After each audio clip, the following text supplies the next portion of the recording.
5 তলা বিল্ডিং, আরে 5 তলা বাদ দেন, 2 তলা বিল্ডিং। আচ্ছা এই মসজিদটা কোনো তালা আছে এখন?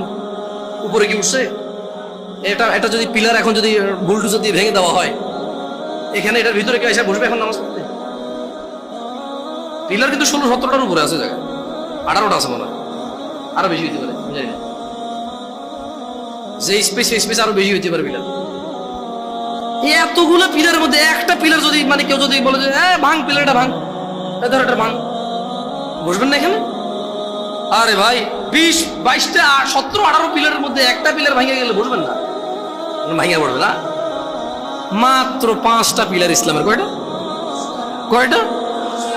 নামাজ একটা পিলার, যেটা অধিকাংশ মানুষের ভেঙে ফেলছে নাই। রমাদান এভাবে যে মানুষ ভাঙে, আমি ঢাকা শহর না গেলে আমি জানি, ওই যে তাল খাওয়া না দেখলে যাবে। ওয়াল্লাহ আল্লাহর কসম, আমি সৌদি আরবে ছিলাম, মানুষ যেভাবে জনসম্মুখে মুসলমান দাঁড়িয়ে আছে মুখে, আবার তারাবিও পড়ে, চেষ্টা করে মাঝে মধ্যে তারাবি 1-2 রাকাত 4 রাকাত আবার পড়ে। মানুষ যেভাবে সিয়াম মানে তার ইসলামের স্তম্ভটাকে সে নিজে যে ইসলামের উপরে টিকে আছে, সেই ইসলামের স্তম্ভকে যে তার জন্য নিজের জন্য যেভাবে ভেঙে ফেলে, এবং সে স্টিল দাঁড়ায় থাকে, মনে করে আরে মরে গেলে কোরআন খতম করে দেবে শেষ।